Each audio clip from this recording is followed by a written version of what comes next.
প্রাচ্যের অক্সফোর্ড খ্যাত ঢাকা বিশ্ববিদ্যালয়ে ভর্তির জন্য নিজেকে যোগ্য প্রমাণ করতে হবে। তাই শনিবার ঢাকা বিশ্ববিদ্যালয়ের বিজ্ঞান ইউনিটের ভর্তি পরীক্ষায় অংশ নিতে কার্জন হল প্রাঙ্গণে শিক্ষার্থীদের ঢল।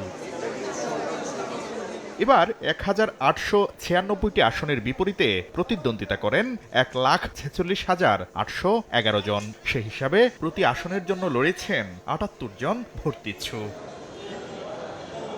স্বপ্ন জয় করে স্বপ্নের বিশ্ববিদ্যালয়ে জায়গা করে নিতে পারবেন, পরীক্ষা শেষে এমন কথাই জানালেন অনেক শিক্ষার্থী। আর প্রশ্নের মান ও পদ্ধতি নিয়ে কথা বলতে গিয়ে মিশ্র প্রতিক্রিয়া জানান তারা।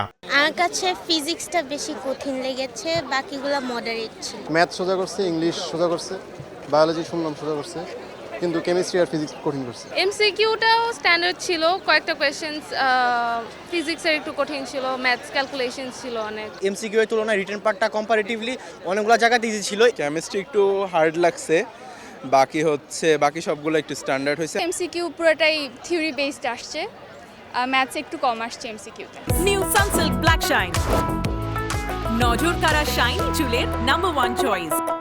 এদিকে কার্জন হল কেন্দ্র পরিদর্শন করেন উপাচার্য অধ্যাপক ডক্টর নিয়াজ আহমেদ খান। সাংবাদিকদের প্রশ্নের জবাবে তিনি বলেন, ব্যবসায় শিক্ষা ইউনিটের ভর্তি পরীক্ষায় কয়েকটি প্রশ্ন পুনরাবৃত্তি হয়েছিল।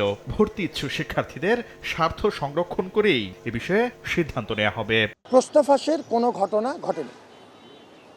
যেটি ঘটেছে সেটি দেখবার জন্য আমরা সর্বোচ্চ উদ্যোগ নিয়েছি। বিশেষজ্ঞদের সমন্বয়ে আমাদের যে কমিটি কাজ করেন মুখ্য সমন্বয়কের নেতৃত্বে, সেই কমিটি গত পুরো সপ্তাহ যাবৎ তারা উদয়স্ত পরিশ্রম করছেন ছাত্রদের সর্বোচ্চ স্বার্থ সংরক্ষণ করে যাতে বিষয়টি সমাধান করা হয়, এবং সমাধান তারা প্রায় শেষের দিকে চলে এসেছেন। অন্যান্যবারের মতো এবারও রাজধানী সহ ৮টি বিভাগীয় শহরে অনুষ্ঠিত হয়েছে ঢাকা বিশ্ববিদ্যালয়ের ভর্তি পরীক্ষা। শাকির আহমেদ, সময় সংবাদ, ঢাকা।